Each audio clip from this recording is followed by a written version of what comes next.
หมอยทรงค่ะหมอยทรงพี่ๆน้องๆโพปันแห้งข้าวใส่หมอหอมกุ๊กกอกค่ะเมื่อในก็เป็นวันที่8เดือนธันวาคมที่3ปี2525ในตอนรายการเฮาค่ะตอนได้ที่ออนเอาพี่ๆน้องๆเฮาค่ะมารับถมด้วย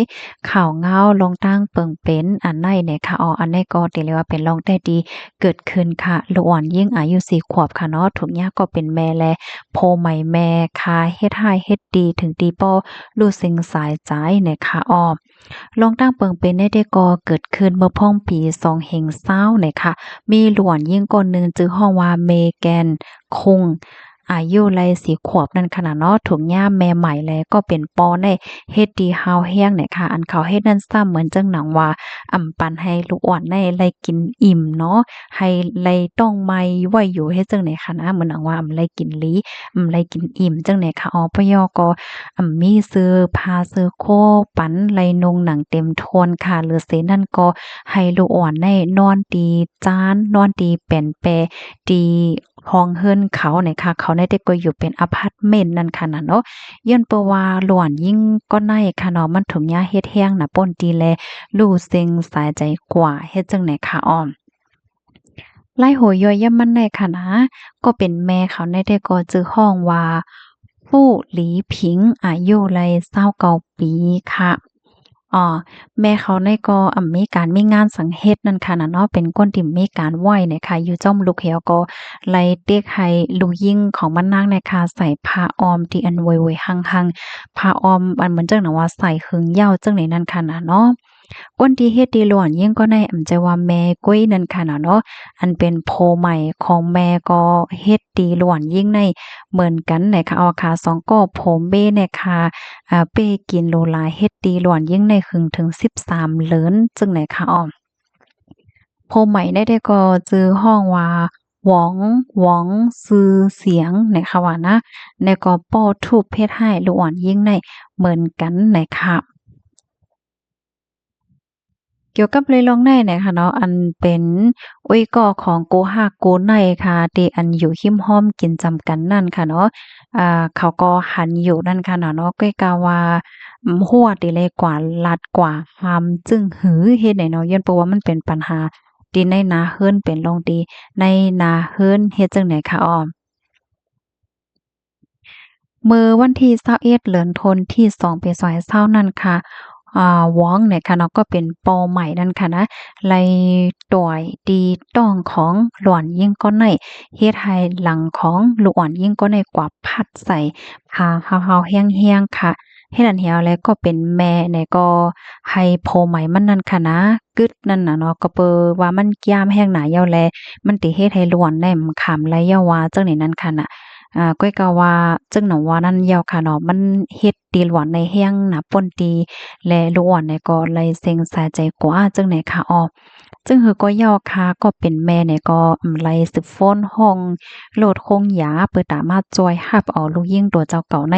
กว่าที่โคงยาค่ะนะก็เปิแค่ให้เปิ้นมาโฮมาหันที่อยู่ที่กินเขา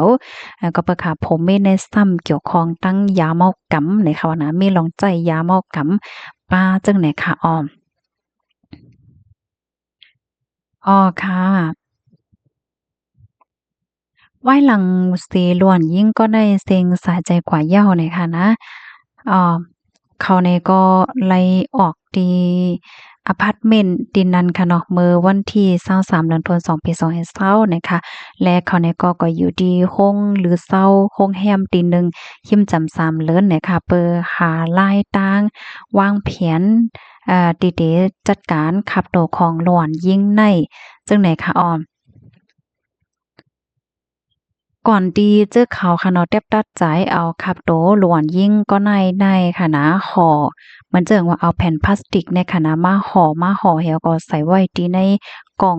ก่อพลาสติกนะคะปยก็อ่าเปิดแอร์ไว้ที่ในห้องจังเนี่ยเอาไว้เปิดแอร์ไว้ที่ในห้องเปิดอะเต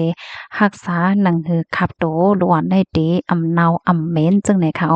ก้อยกะว่าเลื่อนสุดเขาเนี่ยก็เอาคับโต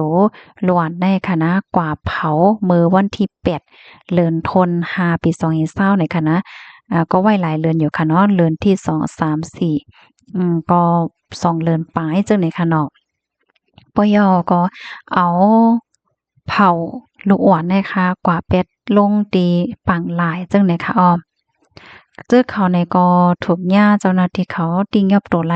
เมื่อเหลือนทนที่7ปี2020เนี่ยค่ะไหว้หลังตีปอแต้ๆของลูกอ่อนในค่ะเนาะเป็นก้นฮับผู้เหก็กว่าตึงลาดปลีเขาในนั้นค่ะน่ะเนาะ ว่าถึงมาเมื่อวันที่28เดือนธันปี2025นั่นค่ะนะแม่ก็เป็นแม่และตั้งโผใหม่มันนั่นค่ะเนาะ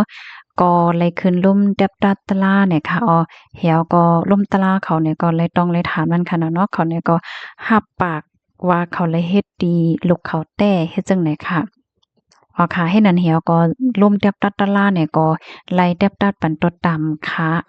ไล่เดบดัดปันตดตามก็เป็นแม่เนี่ยค่ะนะ15-20ปีเนี่ยค่ะ15-20ปีเนี่ยค่ะว่าตอนดาบโพใหม่ด้านซ้ำไหนก็ย่าเหมือนกันไหนค่ะก้อยน่ะว่าย่า15ข้อหาเนี่ยค่ะว่านะตั้งผิด15มิ้วเนี่ยค่ะว่าก้อยกาอันเดตกคอกกะหือได้ก็ข่อมเตรียมไว้ป้าหันนะตอนดาบปอใหม่ได้แหละตอนดาบโพใหม่ของแม่มันนั่นขนาดเนาะแม่เขานั่นได้ก็ย่าคอก15-20ปีเนี่ยค่ะข้อมูลอันนี้ค่ะเลยเปิงอิงเอามาที่ wallofbooks.com ออกไว้นะคะพี่น้องค่ะรับถอมเยาหันถึงจึงหือพองค่ะข่าวง่าโหในอันนี้ก็เป็นลองดีแต่เลยว่าจึงหือมังก็เตย้ำยินค่ะเนาะแม่เนี่ยค่ะเนาะมีลูกเหย่าเพราะว่ากว่าเอาโผใหม่เนี่ยก็แต่เลยว่าจึงหืออะฮักลูกอันนี้มันก็ได้มีค่ะเนาะมันก็ฮักลูกหน้าให้ไหนก็ได้มี พี่น้องค่ะที่รับถอมยอหันถึงจึงหือยอก็ตัวเจ้าก็ยำพบหันจึงหือยำหันแม่นจึงหือจึงหาและเจ้าในก็ต้องตักปันตาหันถึงหอมอบโอนไลเนี่ยค่ะค่ะหนังเฮอพี่น้องค่ะปอติเลยรับถอมเลยรับโหจังเลยฟังกันนั้นก็จะกันสเปิ้นแพแช่กว่าเซกัมเลยค่ะจังเลยฟังจึงหือในหน้าเฮอในบ่เป็นไรได้ก็อย่าไปให้มันแตกค่ะเนาะปอแม่อยู่จ้อมกันในมันลีนะคะเนาะเพราะว่ามีลูกมาเนี่ยก็เดี๋ยวจังจอยกันล่มล่าให้ในนั้นค่ะเนาะค่ะหมอยทรงค่ะ